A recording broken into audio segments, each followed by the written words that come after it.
हाँ दोस्तों, आज हम लोग बिहार एसएससी का इंटर लेवल का, ठीक है, इंटर लेवल का दोस्तों सेट नंबर 10 करने जा रहे हैं। ठीक है दोस्तों, और इस पर 9 सेट ऑलरेडी अपलोड है, तो जाइए देखिए और अपना एक सीट पक्का कीजिए। ठीक है, तो चलिए दोस्तों, ज़्यादा विशेष बात ना करते हुए डायरेक्ट अपना क्वेश्चन की ओर चलते हैं। और देखिए यहाँ पे 10 नंबर लिखा भी गया है, 10 नंबर। तो चलिए दोस्तों, इसको थोड़ा बड़ा कर लेते हैं ताकि क्वेश्चन साफ साफ दिखे। ठीक है, उसके बाद हम लोग एक एक करके सारे क्वेश्चन को आराम से लगा लेते हैं। देखिए उसमें यहाँ पे कहा गया, लोहा और इस्पात उद्योगों के संदर्भ में शहरों और राज्यों का निम्नलिखित में से कौन सा युग्म सही है। तो याद रखिएगा ऑप्शन 3 भिलाई छत्तीसगढ़। ठीक है, भिलाई छत्तीसगढ़, ठीक है, ये सही है। नेक्स्ट देखिए यहाँ पे कहा गया है, निम्नलिखित में से कौन सा शास्त्रीय नृत्य अपने वर्तमान में मुगल परंपरा से प्रभावित है। तो याद रखिएगा ऑप्शन 1 कथक। ठीक है, नेक्स्ट देखिए यहाँ पे कहा गया है, भारतीय संविधान का 14वां संशोधन अधिनियम 1992, 74वां है दोस्तों, 74वां संशोधन 1992 निम्न में से किससे संबंधित है। तो याद रखिएगा ऑप्शन 1 नगर पालिकाओं। ठीक है, नेक्स्ट देखिए यहाँ पे कहा गया है, इनमें से कौन सा संयुक्त राष्ट्र के संस्थापक सदस्यों में से नहीं है। तो याद रखिएगा ऑप्शन 2 जर्मनी। ठीक है, नेक्स्ट देखिए यहाँ पे कहा गया है, नेक्स्ट में गुजरात के अलावा विवाहित महिलाओं द्वारा की जाने वाली जीविती पूजा मुख्य रूप से डैश राज्य केंद्र शासित प्रदेश में की जाती है। तो याद रखिएगा ऑप्शन 3 महाराष्ट्र। ठीक है, नेक्स्ट देखिए यहाँ पे कहा गया है, निम्नलिखित में से किस शासक ने दीन इलाही नाम से एक नई जीवन शैली या धर्म शुरुआत की। तो याद रखिए ऑप्शन 3 अकबर। उसका नेक्स्ट देखिए यहाँ पे कहा गया है, नेक्स्ट में कहा गया है, नेक्स्ट में 7 डैश को पहली बार किसी भारतीय मुख्यमंत्री ने स्वतंत्रता दिवस पर राष्ट्रीय ध्वज फहराया था। तो याद रखिएगा ऑप्शन 4 15 अगस्त 1974 को, ऑप्शन 4। ठीक है, उसका नेक्स्ट देखिए यहाँ पे कहा गया है, निम्न में से किसका संबंध तीसरे आंग्ल मैसूर युद्ध और भारत के लोक सेवाओं की शुरुआत से है। तो याद रखिएगा ऑप्शन 3 लॉर्ड कॉर्नवालिस। ठीक है, उसका नेक्स्ट देखिए यहाँ पे कहा गया है, मौर्य वंश ने निम्न में से किस राजवंश के बाद मगध पर शासन किया था। तो याद रखिएगा ऑप्शन 1 नंद राजवंश। ठीक है, उसका नेक्स्ट देखिए यहाँ पे कहा गया है, नेक्स्ट में कहा गया है, निम्नलिखित में से कौन सा भारतीय रिजर्व बैंक की मौद्रिक नीति का एक अंग नहीं है। तो याद रखिएगा ऑप्शन 1 वस्तु और सेवा कर GST। ठीक है, उसके बाद नेक्स्ट देखिए यहाँ पे कहा गया है, नेक्स्ट में कहा गया है देखिए कि निम्नलिखित में से कौन सी दुनिया की सबसे ऊंची प्रतिमा है। तो याद रखिएगा ऑप्शन 4 भारत स्थित स्टैचू ऑफ यूनिटी। ठीक है, उसका नेक्स्ट देखिए यहाँ पे कहा गया है, डैश गोवा की पहली महिला राज्यपाल थी। तो याद रखिएगा ऑप्शन 2 मृदुला सिन्हा। ठीक है, उसका नेक्स्ट देखिए यहाँ पे कहा गया है, नेक्स्ट देखिए यहाँ पे है, राम प्रसाद बिस्मिल चंद्रशेखर आज़ाद और भगत सिंह निम्नलिखित में से किस संगठन से जुड़े थे। तो याद रखिएगा option 1 Hindustan socialist Republican association. ठीक है, उसके बाद नेक्स्ट देखिए यहाँ पे कहा गया है, वीडियो सहायक रेफरी VAR प्रणाली का उपयोग डैश के खेल में किया जाता है। तो याद रखिएगा ऑप्शन 4 फुटबॉल। ठीक है, उसका नेक्स्ट देखिए यहाँ पे कहा गया है, शांताराम निम्न में से किस खेल लेखक द्वारा रचित उपन्यास है। तो याद रखिए ऑप्शन 1 ग्रेगरी डेविड रॉबर्ट्स। ठीक है, ग्रेगरी डेविड रॉबर्ट्स। उसका नेक्स्ट देखिए यहाँ पे कहा गया है, नेक्स्ट में देखिए यहाँ पे कहा गया है कि निम्नलिखित में से कौन प्रसिद्ध सहगल ढिल्लो शाहनवाज मुकदमे के बचाव पक्ष के वकीलों में से एक थे। तो याद रखिए ऑप्शन 3 जवाहरलाल नेहरू। उसके बाद नेक्स्ट देखिए यहाँ पे कहा गया है, किस राज्य में आदि शंकराचार्य की 108 फीट ऊंची समानता की प्रतिमा का लोकार्पण किया गया। तो याद रखिए ऑप्शन 3 मध्य प्रदेश। उसके बाद नेक्स्ट देखिए यहाँ पे कहा गया है, 1891 से 92 में पहला डैश विश्वनाथन आनंद को प्रदान किया गया था? तो याद रखिएगा ऑप्शन डी राजीव गांधी खेल रत्न पुरस्कार। उसका नेक्स्ट देखिए यहाँ पे कहा गया है निम्न में से किसे तरल अस्थियों तथा मांग और आवधिक देयताओं के अनुपात के रूप में परिभाषित किया जाता है? तो याद रखिए ऑप्शन ए सांविधिक चल निधि अनुपात। ठीक है। उसका नेक्स्ट देखिए यहाँ पे कहा गया है कांग्रेस पार्टी छोड़ने के बाद सुभाष चंद्र बोस द्वारा गठित राजनीतिक दल का नाम बताएं? तो याद रखिए option 3 all India forward block. ठीक है। नेक्स्ट देखिए यहाँ पे कहा गया है भारतीय राष्ट्रीय कांग्रेस के पहले यूरोपीय अध्यक्ष कौन थे? तो याद रखिए ऑप्शन 1 जॉर्ज यूले। नेक्स्ट देखिए यहाँ पे कहा गया है नई दिल्ली G20 शिखर सम्मेलन भारत ने G20 की अध्यक्षता किस देश को सौंपी है? याद रखिए ऑप्शन 1 ब्राज़ील। ठीक है। नेक्स्ट देखिए यहाँ पे कहा गया है 1992 के 73वें संशोधन अधिनियम ने संविधान में एक नया खंड डैश जोड़कर पंचायतों को संवैधानिक मान्यता प्रदान की। तो याद रखिए ऑप्शन 1 9। ठीक है। उसके बाद नेक्स्ट देखिए यहाँ पे कहा गया है लॉर्ड रिपन द्वारा हंटर कमीशन की नियुक्ति किस वर्ष की गई थी? तो याद रखिए ऑप्शन 4 1882। उसका नेक्स्ट देखिए यहाँ पे कहा गया है एशियाई विकास बैंक ADB ने वित्त वर्ष 2023 के लिए भारत का GDP अनुमान घटाकर कितना कर दिया? तो याद रखिए ऑप्शन 1 6.3%। ठीक है। उसके बाद नेक्स्ट देखिए यहाँ पे निम्नलिखित भारतीय स्वतंत्रता सेनानियों में से किसकी हत्या कर दी गई थी? तो याद रखिएगा दोस्तों इसका ऑप्शन ऊपर में है। देखिए यहाँ पे कहा गया है ऑप्शन 2 महात्मा गांधी। ठीक है। उसका Yashobhoomi India International Convention and Expo Centre का उद्घाटन किस राज्य संघ प्रदेश में किया गया? तो याद रखिएगा ऑप्शन 3 दिल्ली। उसके बाद नेक्स्ट देखिए यहाँ पे सबरीमाला श्री अयप्पा मंदिर किस राज्य में स्थित है? तो याद रखिए ऑप्शन 3 केरल। उसके बाद नेक्स्ट देखिए यहाँ पे कहा गया मनु ने एक ऐसे समुद्र के बारे में लिखा जो इतना खारा है कि उसमें डूबना बहुत मुश्किल है, इस समुद्र का नाम बताएं? याद रखिएगा ऑप्शन 2 मृत सागर। ठीक है। उसका नेक्स्ट देखिए यहाँ पे कहा गया है निम्नलिखित में से कौन सा भारत का एकमात्र सक्रिय ज्वालामुखी द्वीप है? तो याद रखिएगा ऑप्शन 4 वैरनद्वीप द्वीप। उसके नेक्स्ट देखिए यहाँ पे कहा गया है निम्नलिखित में से किस विकल्प में प्रदर्शित नाभिकीय शक्ति संयंत्र एवं उसके राज्य का युग्म सुलेमित नहीं है? तो याद रखिएगा ऑप्शन 4 कलपक्कम कर्नाटक। ठीक है। उसके बाद नेक्स्ट देखिए यहाँ पे जो कलपक्कम है कर्नाटक यही सुलेमित नहीं है। ठीक है। सुलेमित नहीं के बारे में पूछा तो यही सुलेमित नहीं है। उसके बाद नेक्स्ट देखिए यहाँ पे भारत की संसद डैश सदनों से में विभाजित है? याद रखिएगा ऑप्शन 4 2। ठीक है। MICR में R का पूर्ण रूप क्या है? याद रखिए ऑप्शन 1 रिकोग्निशन। ठीक है। उसका नेक्स्ट देखिए यहाँ पे कहा गया है मेगा असनीज एक राजदूत था जिसे डैश शासक द्वारा डैश के दरबार में भेजा गया था?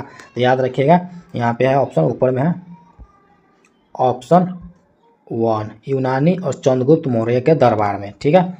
उसका नेक्स्ट देखिए यहाँ पे कहा गया है यदि किसी व्यक्ति ने जनगणना से पूर्व वाले वर्ष में डैश महीनों से कम समय तक के लिए काम किया है तो उसे सीमांत रोजगार मार्जिनल एम्प्लॉयमेंट वाला व्यक्ति माना जाएगा? ऑप्शन 2 6। ठीक है। उसका नेक्स्ट देखिए यहाँ पे कहा गया है नेक्स्ट में देखिए कहा गया भारतीय संविधान का निम्नलिखित में से कौन सा अनुच्छेद जीवन और व्यक्तिगत स्वतंत्रता की सुरक्षा प्रदान करता है? तो याद रखिएगा अनुच्छेद 1 ऑप्शन 1 अनुच्छेद 21। ठीक है। उसके बाद नेक्स्ट देखिए यहाँ पे कहा गया फील्ड हॉकी में साइड लाइन की लंबाई कितनी होती है? तो याद रखिए ऑप्शन 1 91.4 मीटर। उसके बाद नेक्स्ट देखिए यहाँ पे कहा गया है निम्नलिखित में से कौन सा उपन्यास EM फोस्टर द्वारा लिखा गया है? तो याद रखिए option 3 a passage to India. Next देखिए यहाँ पे कहा गया है भारतीय संविधान के किस संशोधन द्वारा संपत्ति के अधिकार राइट टू प्रॉपर्टी को मौलिक अधिकारों की सूची से हटा दिया गया था? याद रखिए ऑप्शन 1 44वां। उसका नेक्स्ट देखिए यहाँ पे कहा गया है निम्नलिखित में से कौन पश्चिम बंगाल का पारंपरिक नकाश पोष नृत्य मास्क्ड डांस है? तो याद रखिए ऑप्शन 3 गंभीरा। ठीक है, उसका नेक्स्ट देखिए यहाँ पे कहा गया है लाई हराओबा। लाई हराओबा महोत्सव डैश जनजाति द्वारा मनाया जाता है। याद रखिएगा ऑप्शन 3 मेईतेई मेतई। ठीक है, उसका नेक्स्ट देखिए यहाँ पे कहा गया है नेक्स्ट में भारतीय राष्ट्रीय कांग्रेस द्वारा पूर्ण स्वराज अर्थात ब्रिटिश राज से पूर्ण स्वतंत्रता की घोषणा कब की गई। तो याद रखिए ऑप्शन 4 26 जनवरी 1930 को। उसके बाद नेक्स्ट देखिए यहाँ पे कहा गया है निम्नलिखित में से कौन सा भारत में बेरोजगारी के कारण नहीं है। तो याद रखिए ऑप्शन 4 आवासीय सुविधाओं का अभाव। ठीक है, उसके बाद उसका नेक्स्ट देखिए यहाँ पे कहा गया है नेक्स्ट में निम्नलिखित में से कौन अकबर के नवरत्नों में से एक नहीं थे। तो याद रखिएगा ऑप्शन 4 राणा अमर सिंह। ठीक है, उसके बाद नेक्स्ट देखिए यहाँ पे कहा गया है मुगल बादशाह औरंगजेब ने अपनी पत्नी दिलरास बानो बेगम की याद में किस मुगल स्मारक का निर्माण करवाया था। याद रखिए ऑप्शन 4 बीबी का मकबरा। नेक्स्ट देखिए यहाँ पे कहा गया है कैलाश पर्वत निम्नलिखित में से किस क्षेत्र में स्थित है। याद रखिएगा ऑप्शन 4 तिब्बत। उसका नेक्स्ट देखिए यहाँ पे कहा गया है देखिए साइमन कमीशन के संबंध में निम्नलिखित में से कौन सा कथन सही है। तो याद रखिएगा 1927 में इंग्लैंड में ब्रिटिश सरकार ने भारत के राजनीतिक भविष्य को तय करने के लिए लॉर्ड साइमन की अध्यक्षता में एक आयोग भेजने का फैसला किया। आयोग में ने कोई भारतीय प्रतिनिधि नहीं था। तो याद रखिएगा दोस्तों इसका ऑप्शन हो जाएगा ऑप्शन 3, दोनों ही सही हैं। ठीक है, नेक्स्ट देखिए यहाँ पे कहा निम्नलिखित में से कौन सा निकाय ब्रेटन वुड्स संस्थान ब्रेटन वुड्स इंस्टीट्यूट नहीं है। तो याद रखिएगा ऑप्शन ए संयुक्त राष्ट्र। ठीक है, संयुक्त राष्ट्र। उसका नेक्स्ट देखिए यहाँ पे कहा गया है नेक्स्ट है देखिए यहाँ पे HVJ पाइपलाइन डैश से होकर नहीं गुजरती है। तो याद रखिए ऑप्शन 4 कर्नाटक। ठीक है, उसके बाद नेक्स्ट देखिए यहाँ पे कहा गया US ओपन 2023 का पुरुष एकल खिताब जीतने वाले नोवाक जोकोविच किस देश के खिलाड़ी हैं। तो याद रखिएगा ऑप्शन 4 सर्बिया। ठीक है, उसके बाद नेक्स्ट देखिए यहाँ पे कहा गया है देखिए यहाँ पे निम्नलिखित में से वह कौन सा विष पैदा करने वाला जीवाणु है जो मलाई पनीर और दूध को खराब कर उनका स्वाद कड़वा या खट्टा कर देता है। तो याद रखिएगा option 1 bacillus serious option A. ठीक है, नेक्स्ट देखिए यहाँ पे कहा गया शर्करा को एथिल अल्कोहल और कार्बन डाइऑक्साइड में परिवर्तित करने के लिए ईस्ट कुछ प्रकार के जीवाणुओं या किसी अन्य सूक्ष्म जीव द्वारा पूरी की जाने वाली जैविक प्रौद्योगिकी प्रक्रिया क्या है। तो याद रखिएगा ऑप्शन 3 अल्कोहलिक किण्वन। ठीक है, अल्कोहलिक किण्वन। नेक्स्ट देखिए यहाँ पे कहा गया है एंटोनी वॉन लीवेनहॉक को 17वीं शताब्दी के अंत में की गई किस खोज के लिए जाना जाता है। तो याद रखिएगा ऑप्शन 2 जीवाणु और प्रोटोजोआ का अवलोकन। नेक्स्ट देखिए यहाँ पे कहा गया है उस शब्द की पहचान करें जिसका अर्थ आवर्त सारणी का ऊर्ध्वाधर स्तंभ है। तो याद रखिए इसका ऑप्शन दोस्तों यहाँ पे है इसका ऑप्शन है ऑप्शन 2 समूह। ठीक है, उसके बाद नेक्स्ट निम्न में से किस कृमि के कारण फील पाँव होता है। तो याद रखिएगा ऑप्शन 3 फाइलेरियाई कृमि। ठीक है, उसके बाद नेक्स्ट देखिए यहाँ पे कहा गया है डैश को किसी वस्तु में मौजूद पदार्थ की मात्रा के रूप में परिभाषित किया जाता है। तो याद रखिएगा ऑप्शन 4 द्रव्यमान। ठीक है, उसके बाद नेक्स्ट देखिए यहाँ पे कहा गया है गैसों का कौन सा गुण उन्हें सुबाहा बनाता है। तो याद रखिए ऑप्शन 1 संपीड़ितता।